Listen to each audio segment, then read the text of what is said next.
আসসালামু আলাইকুম। আপনাদের আমন্ত্রণ জানাবো আইডেস্কে। শুরুতেই জানাবো শিরোনাম। পুরোদমে ভারত পাকিস্তান যুদ্ধ চলছে, আর এই মুহূর্তে আমাদের হাতে এসেছে যুদ্ধের সর্বশেষ গুরুত্বপূর্ণ তাজা আপডেট। প্রথমেই জানাবো ভারতের গর্বের সেই রাফাল যুদ্ধ বিমান ভূপাতিতের প্রমাণ পেয়েছে বিবিসি। ফ্রান্সের তৈরি অত্যাধুনিক নতুন প্রযুক্তির যুদ্ধ বিমান রাফায়েল। সেই রাফায়েল নিয়ে ভারত এতদিন গর্ববোধ করত, তবে পাকিস্তানে হামলা করতে গিয়ে সেদিন 3টি রাফায়েল যুদ্ধ বিমান ভূপাতিত হয়েছে এবং পাকিস্তানের হামলায় আরও 2টি রাশিয়ার তৈরি যুদ্ধ বিমান ভূপাতিত হয়েছে। ভারত এতদিন ধরে এটি স্বীকার করেনি, তবে অবশেষে বিবিসি এ বিষয়ে সত্যতা পেয়েছে। এ বিষয়ে বিবিসি একটি প্রতিবেদন প্রকাশ করেছে, যেখানে দেখা গিয়েছে 3টি রাফায়েল যুদ্ধ বিমান কিভাবে পাকিস্তানের সেনারা ধ্বংস করে দিয়েছে। জানাবো বিস্তারিত, সঙ্গেই থাকুন। এদিকে স্বাধীনতাকামী যোদ্ধাদের ভয়াবহ হামলা, নিহত 19 জন ইসরায়েলি সৈন্য। দক্ষিণ গাজায় 2টি ইসরায়েলের সামরিক ইউনিটকে লক্ষ্য করে হামলা চালিয়েছে ফিলিস্তিনের স্বাধীনতাকামী সশস্ত্র সংগঠন হামাসের যোদ্ধারা। এতে ইসরায়েলের 19 জন সৈন্য নিহত হয়েছে বলে দাবি করেছে হামাসের সশস্ত্র শাখা আল কাসেম ব্রিগেড। আজ 9 মে এক বিবৃতিতে এই তথ্য জানিয়েছে তারা। এদিকে পাকিস্তান শাসিত কাশ্মীরে 6 জন নিহত, 29 জন আহত।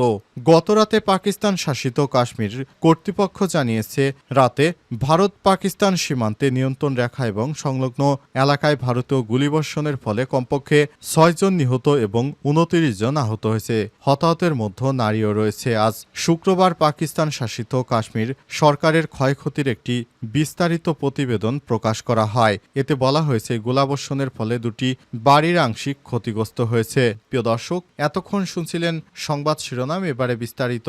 তবে তার আগে বন্ধুরা, অনুরোধ থাকবে এই সংবাদটিতে একটি লাইক দিন। এই চ্যানেলে আপনি নতুন হয়ে থাকলে আমাদের সংবাদটি দেখতে দেখতে চ্যানেলটি সাবস্ক্রাইব করে রাখুন। কমেন্ট করে বন্ধুরা আপনার মূল্যবান মতামত জানিয়ে দিন আপনি বিশ্বের কোন দেশ থেকে বা বাংলাদেশের কোন স্থান থেকে আমাদের সংবাদটি দেখছেন এবং শুনছেন। আর বন্ধুরা, গাজা যুদ্ধে আপনি যদি নিরীহ ফিলিস্তিনিদের ভালোবেসে থাকেন, কমেন্টে বিশ্ববাসীকে জানিয়ে দিন। কমেন্টে ইয়েস লিখে পুরো বিশ্বকে জানিয়ে দিন। ভারত পাকিস্তান যুদ্ধে আপনি যদি পাকিস্তানকে ভালোবাসেন, পাকিস্তান জিন্দাবাদ লিখুন। আর ভারতকে ভালোবেসে থাকলে জয় হিন্দ লিখে কমেন্ট করে জানিয়ে দিন। এবারে বিস্তারিত। ভারতের রাফাল যুদ্ধ বিমান ভূপাতিতের প্রমাণ পেয়েছে বিবিসি। ভারতের পাঞ্জাবের একটি কৃষিক্ষেত্রে রাফাল যুদ্ধ বিমান ভূপাতিত হয়েছিল, তার প্রমাণ পেয়েছে বিবিসি। ফ্রান্সের ডাসো এভিয়েশনের তৈরি রাফাল হল ভারতীয় বিমান বাহিনীর সম্ভাবনার সবথেকে আধুনিক বিধ্বংসী যুদ্ধ বিমান। এর আগে গত বুধবার পাকিস্তানের পক্ষ থেকে জানানো হয়েছিল, ভারতের সামরিক অভিযানের সময় তারা অন্তত 5টি যুদ্ধ বিমানকে ভূপাতিত করেছে, যার মধ্যে অন্তত 3টি রাফায়েল যুদ্ধ বিমান রয়েছে। যদিও সেই দাবির পক্ষে কোনো ছবি বা ভিডিও প্রকাশ করা হয়নি, ভারতও সে কথা স্বীকার করেনি, ফলে বিষয়টি নিয়ে স্পষ্ট ও সংশয় ছিল। তবে বিবিসির তথ্য এবং খবর যাচাই করার বিভাগ বিবিসির ভেরিফাইড তাদের নিজস্ব অনুসন্ধানে এমন 3টি ভিডিও অথেন্টিক করতে পেরেছে, যা সত্যতা যাচাই করতে পেরেছে, যাতে ফ্রান্সের নির্মিত রাফায়েল বিমানের ধ্বংস অবশেষ দেখা গেছে, যেগুলো ভারতের বিমান বাহিনী ব্যবহার করে থাকে। এই 3টি ভিডিও ক্লিপের একটি জিও লোকেট করে সেটি ভারতের পাঞ্জাব প্রদেশের ভাতিডান্ডার কাছে একটি জায়গায় বলেও বিবেচনা করা হয়েছে। ওই ক্লিপটিতে দেখা যাচ্ছে সেনা সদস্যরা বিধ্বস্ত বিমানটির ধ্বংসস্তূপ থেকে বিভিন্ন অংশ অন্যত্র সরিয়ে ফেলার কাজ করছেন।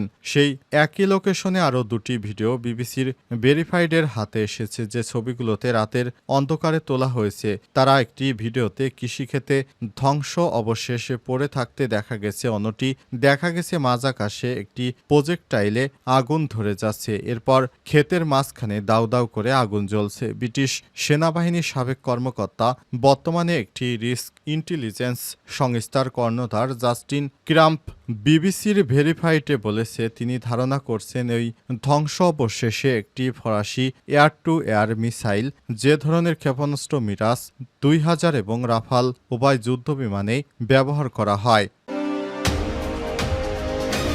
ইসরায়েল নির্মিত ৬টি ভারতীয় ড্রোন ভূপাতিত করল পাকিস্তান।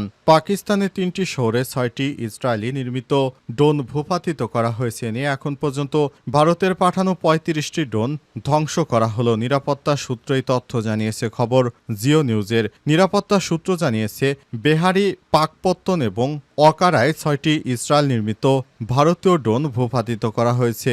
বেহারিতে একটি, পাকপত্তনে একটি এবং অকারায় ৪টি ড্রোন ভূপাতিত করা হয়েছে। সূত্র অনুসারে এখন পর্যন্ত মোট ৩৫টি শত্রু ড্রোন ধ্বংস করা হয়েছে।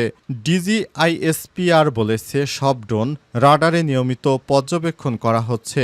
যখনই কোনো ড্রোন আমাদের আকাশসীমায় প্রবেশ করছে তখনই এটি রাডারে দৃশ্যমান হয়ে থাকে। তিনি বলেন, পাকিস্তানের বিমান প্রতিরক্ষা ব্যবস্থা এমনকি ছোট ড্রোনও ট্র্যাক করতে সক্ষম। তিনি আর বলেছেন, বেসামরিক এলাকার কাছাকাছি এবং বাণিজ্যিক বিমানের কার্যকলাপের সময় ড্রোন ভূপাতিত করার জন্য একটি কার্যকরী প্রোটোকল রয়েছে। এদিকে বৃহস্পতিবার রাতে জম্মু এবং কাশ্মীরের বিভিন্ন এলাকায় পাকিস্তানের ক্ষেপণাস্ত্র হামলার চেষ্টা চালায় বলে দাবি করেছে ভারত। জম্মু আরএসএস পুরা, আর্নিয়া, সাম্বা এবং হিরণনগর লক্ষ্য করে ক্ষেপণাস্ত্র ছোড়া হয়, তবে ভারতের আকাশ প্রতিরক্ষা ব্যবস্থা সেগুলো সফলভাবে প্রতিহত করেছে। পাঠানকোটে গোলাগুলির ঘটনা ঘটে এবং রাজস্থানের জয়সলমেরে পাকিস্তানি ড্রোন আটকানো হয়েছে। এই ঘটনার পর চণ্ডীগড়, মোহালি, শ্রীনগর সহ কয়েকটি শহরে ব্ল্যাকআউট কার্যকর করা হয়। ভারতের প্রতিরক্ষা মন্ত্রণালয় জানিয়েছে, পাকিস্তানি ড্রোন এবং ক্ষেপণাস্ত্র জম্মু, পাঠানকোট এবং উধমপুরের সামরিক ঘাঁটিগুলোতে হামলার চেষ্টা করছিল, তবে দেশের নিরাপত্তা ব্যবস্থা দ্রুত তা প্রতিহত করেছে। কোনো হতাহতের ঘটনা ঘটেনি। আইএসপিআর এর মহাপরিচালক ভারতীয় এই প্রচারণার নিন্দা করেছেন। তিনি বলেছেন, ভারত গতরাতে অমৃতসরে ৪টি প্রজেক্টাইল নিক্ষেপ করেছে যা তাদের নিজস্ব স্থাপনায় আঘাত করেছে। ক্ষেপণাস্ত্রগুলোর মধ্যে একটি পাকিস্তানের দিকে এসেছিল। এটি নিবিড়ভাবে পর্যবেক্ষণ করা হয় এবং সেটি ভূপাতিত করেছে পাকিস্তান। স্বাধীনতাকামী যোদ্ধাদের ভয়াবহ হামলা, নিহত ১৯ জন ইসরায়েলি সেনা। দক্ষিণ গাজায় ২টি ইসরায়েলি সামরিক ইউনিটকে লক্ষ্য করে হামলা চালিয়েছে ফিলিস্তিনের স্বাধীনতাকামী গোষ্ঠী। এতে ইসরায়েলের ১৯ জন সৈন্য নিহত হয়েছে বলে দাবি করেছে গোষ্ঠীটির সশস্ত্র শাখা আল কাসেম ব্রিগেড। ৯ মে এক বিবৃতিতে তথ্য জানিয়েছে তারা। স্বাধীনতাকামী সংগঠন জানিয়েছে, পূর্ব রাফায়েলের আল তান্নুর পাড়ায় ওমর ইবনে আব্দুল আজিজ মসজিদের কাছে যোদ্ধারা ৭ সৈন্যের একটি ইসরায়েলি বাহিনীর উপর শক্তিশালী বিস্ফোরক দিয়ে হামলা চালায়। এতে ইসরায়েলের সব সৈন্য নিহত হয়েছে। গোষ্ঠীটি আরও জানিয়েছে, একই পাড়ায় আল ফিদাই জংশনের কাছে একটি বাড়ির ভেতরে ধ্বংস অভিযান চালানোর প্রস্তুতি নেওয়ার সময় তারা ১২ জন ইসরায়েলের একটি ইসরায়েল ইঞ্জিনিয়ারিং ইউনিটকে ২টি অ্যান্টি পার্সোনাল এবং অ্যান্টি আর্মড শেল দিয়ে হামলা চালিয়েছে। বাড়ির ভিতরে বিস্ফোরণের কারণে বহু হতাহতের ঘটনা ঘটেছে বলে জানিয়েছে হামাসের এই সশস্ত্র শাখা। গোষ্ঠীটি বলছে, অমৃত এবং আহতদের সরিয়ে নেওয়ার জন্য ইসরায়েলি ক্ষেপণাস্ত্র অবতরণ করতে দেখেছে তারা। ইসরায়েলি সেনাদের সাথে তীব্র যুদ্ধ চলছে। পূর্ব রাফায়েল সহ আল জেনিন পাড়ায় যদিও এ বিষয়ে কোনো মন্তব্য করেনি ইসরায়েলি সেনাবাহিনী। আজ ইসরায়েলি সামরিক বাহিনীর সর্বশেষ তথ্য অনুসারে ২০২৩ সালের ৭ অক্টোবর থেকে মোট ৮৫৪ জন ইসরায়েলি সেনা নিহত হয়েছে। এছাড়াও এ সময়ের মধ্যে আহত ইসরায়েলি সেনা সংখ্যা দাঁড়িয়েছে ৫,৮৪৭ জনে। গাজায় যুদ্ধ শুরু হওয়ার পর থেকে এ পর্যন্ত ইসরায়েল অনেক সেনা হারিয়েছে। এর মধ্যে আবারও নতুন করে তাদের ১৯ জন সেনা হারানোর রেকর্ড যোগ হলো। আওয়ামী লীগ নিষিদ্ধের প্রশ্নে যা বললেন মঈন খান। বিএনপির স্থায়ী কমিটির সদস্য ডক্টর আব্দুল মঈন খান বলেছেন, আওয়ামী লীগ নিষিদ্ধ হবে কিনা সেটা তো বিএনপির বক্তব্যের বিষয় না, এটা নির্বাচন কমিশন সিদ্ধান্ত নিতে পারে, সরকার সিদ্ধান্ত নিতে পারে। যেসব রাজনৈতিক দল আওয়ামী লীগ নিষিদ্ধের কথা বলছে তারা তাদের বক্তব্যে বলেছে, কাজেই এখনও আমরা বিএনপি হিসেবে তো এই সিদ্ধান্ত নেওয়ার মালিক নই। আমাদের মহাসচিব ইতিমধ্যেই বলেছে এটা জনগণের সিদ্ধান্তের বিষয়, এটা জনগণই সিদ্ধান্ত নেবে আওয়ামী লীগ নির্বাচন করবে কিনা।